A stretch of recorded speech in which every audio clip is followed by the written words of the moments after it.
umaga sa inyong lahat.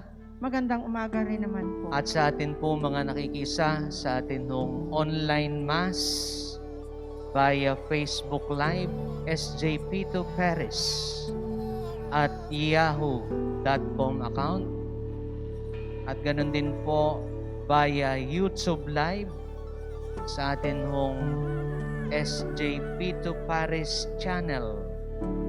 At ganun din po sa atin hong personal YouTube channel, Catholic Priest Vlog.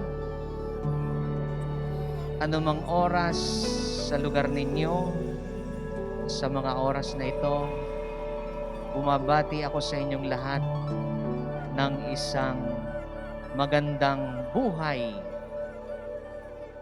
Tayo ngayon ay nasa ika-17 linggo sa karaniwang panahon o sa panahon ng sangtaon. Ang atin pong tema, may gantimpalang naghihintay sa sino mang tumatanggap sa propetang sinugo ng Diyos. Siguro ang ating pagtutuunan ng pansin ay ano ba yung gantimpalang naghihintay? Sapagkat kung ating dudugsong-dugsungin o pag-uugnay-ugnayin ang mga pagbasa, iisa po ang tinutungo nito tungkol sa paghahari ng Diyos. Paano ba ang isang tao ay paghaharian ng Diyos? Paano siya makatatanggap ng gantimpala ng buhay na walang hanggan? Kaya yun ho ang sigurong ating pinaka-sentro, yung gantimpala o yung naghihintay sa bawat isa sa atin. So, sa unang pagbasa mula sa unang aklat ng hari, pinapaalala sa atin doon ang isang masasabi nating pinakamahusay na hari sa kanyang kapanahunan, si Haring Solomon. Bakit natin masasabi na si Haring Solomon ay isa sa mga pinakamahusay na naging hari ng kanyang kapanahunan? Sapagkat may pagkakataon na bilang tao, siya inaatasan na mamuno sa mga nasasakupan niya.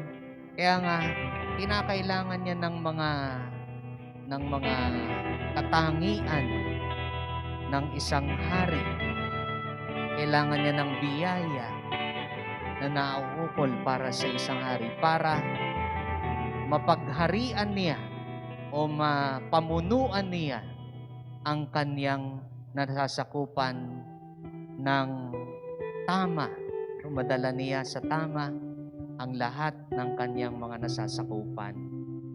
Kaya nga binigyan siya ng Diyos ng pagkakataon na humiling, o Haring Solomon, ngayon ikaw ay hari na, anong kailangan mo para makapamuno ka ng buong husay? Sabihin mo lang kung anong kailangan mo.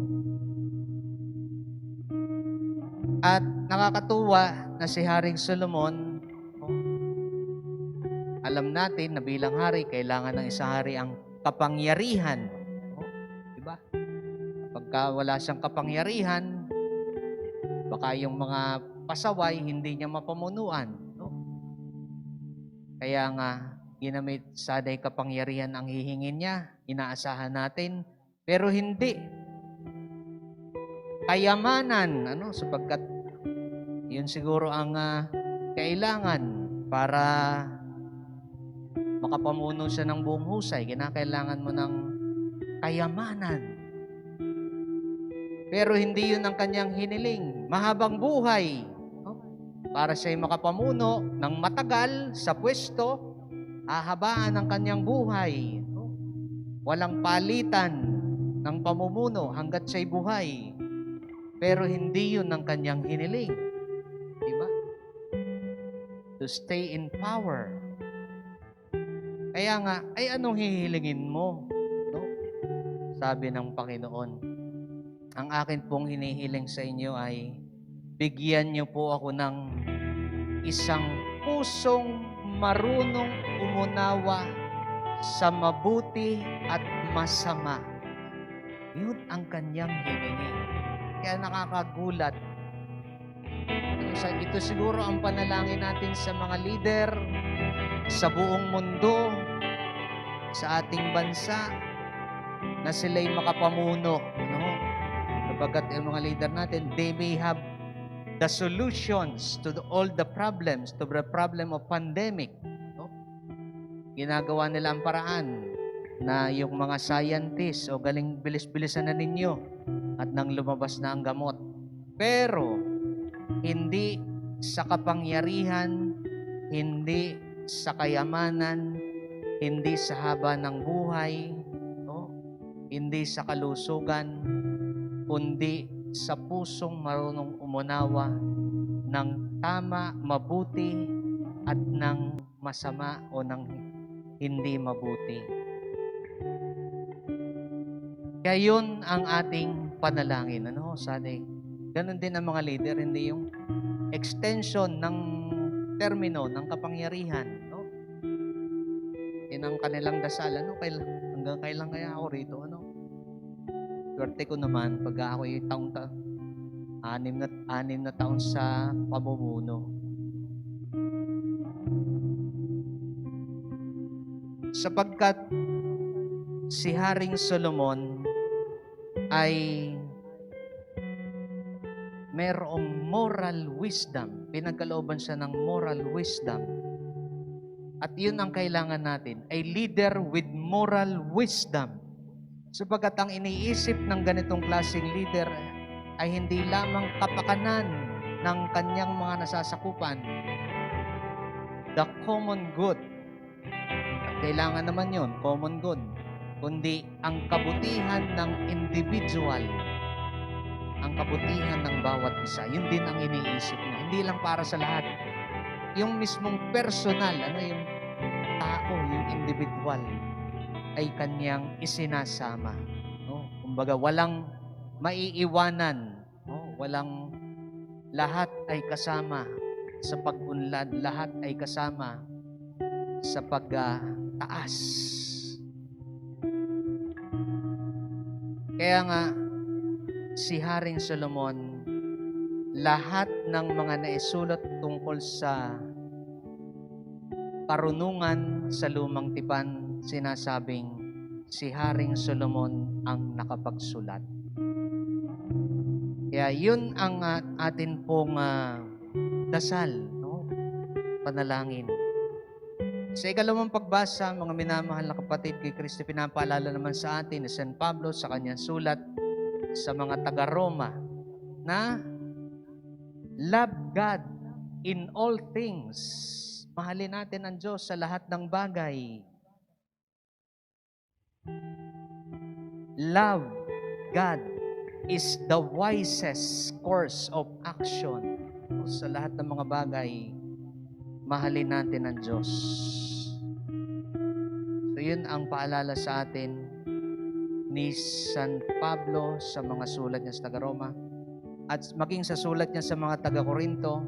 Lahat ng ginagawa natin para sa kapurihan ng Diyos. Whether you eat or drink or anything else, do it for the glory of God. Kahit kumakain, umiinom, para sa kapurihan ng Diyos. Hindi hangaan ka ng tao, no? Ad maiorem Dei gloriam, for the greater glory of God. Sa ating gospel, sa Ebanghelyo,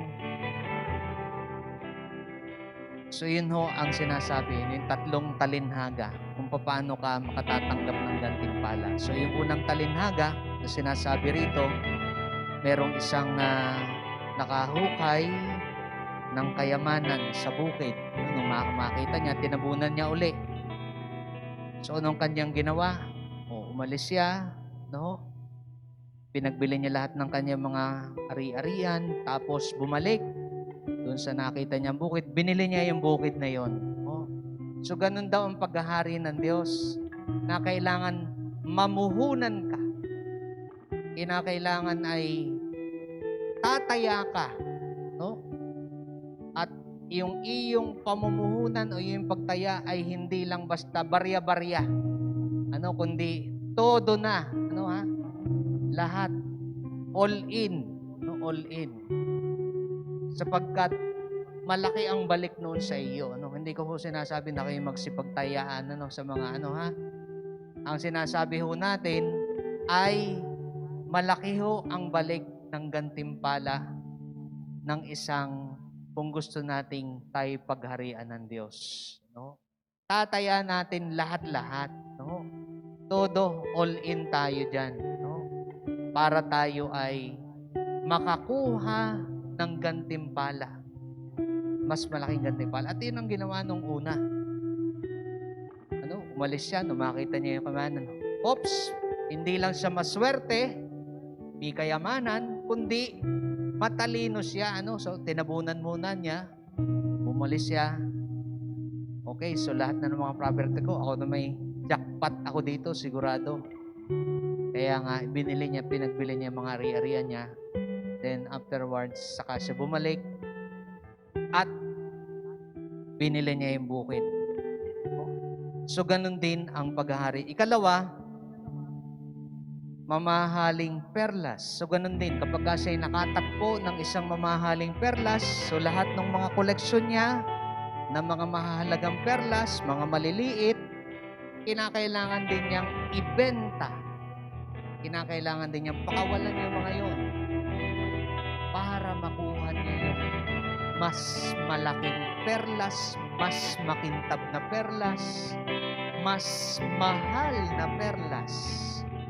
So, kinakailangan iwanan mo din, hindi po pwedeng lahat. Kundi yun lamang ito mo ng pansin. Therefore, yung mga maliliit, yung mga mahalaga rin sa iyo, kinakailangan ibenta mo rin yon upang mabili mo yon mahalagang perlas. So, ganun din tayo, sapagkat yun para bagang kung tayo, ang hahanapin natin ay yung pinakamabuti, pinakamaganda, pinakatotoo sa buhay. Ganun din, sa buhay natin dito sa mundo, hindi po pwedeng mediocrity. Hindi po pwedeng yung pwede na ito, maganda na ito, kundi ang ating hahanapin, pinakamabuti, pinakamatamis, pinakamasarap, yan ang ating hahanapin, sapagkat yun ang bibigay sa atin ng maganda, yan, ng magandang buhay. At yung ikatlo na talinhaga, so yung isda na nahuli sa dagat, kapag iniangat yung lambat, dalang lahat ng isda. So pati yung mga hindi magagandang isda, dala niya yan, nadadala yan. So ganun din daw ang paghahari ng Diyos. So pagdating sa kahuli-hulihan, ay hihiwalay yung mga mabubuting isda, yung mga walang kwenta, ibabalik ulit sa dagat, papakain na lang ulit sa mga malalaking isda. So itatapon. Ano naman ang ibig sabihin nito? So sa paghahari ng Diyos, na kailangan dala ang lahat, kinakailangan dalhin din natin ang ating kapwa sa kaharian ng Diyos. Mahirap ito, pero ito ang hinihingi sa atin ng Panginoon. Hindi lang basta save yourself. Ako, mabuti na ako. Hindi. Isipin din natin yung ating kapwa na madala rin sa paghahari ng Diyos. Kaya, yung gantimpala, hindi lang basta susuluhin natin, kundi kabahagi lahat sa gantimpala. At tayo ang magdadala sa kanila. Kaya nga, yun ang sa ikatlo, na talinhaga, gantimpala, naghihintay sa sino mang tumatanggap sa propetang sinugo ng Diyos. So, yun din ang gantimpala, tatanggapin natin, balang araw. Kung ating susundin, ang sinasabi ng Panginoon. So, moral wisdom, yun din ang ating hingin sa Diyos. Magkaroon tayo ng moral wisdom to seek, to understand the good and evil, maunawaan ang mabuti sa masama sa ating sarili. At ganun din, hingin natin sa Panginoon, upang magkamit tayo ng gantimpala, ay always seek the best in life na makakabuti sa atin, hindi yung makasasama, at ganun din, kailangan dala natin lahat na kailangan na hindi lang sarili natin, kundi kailangan sama-sama tayo tatanggap ng gantimpala buhat sa langit.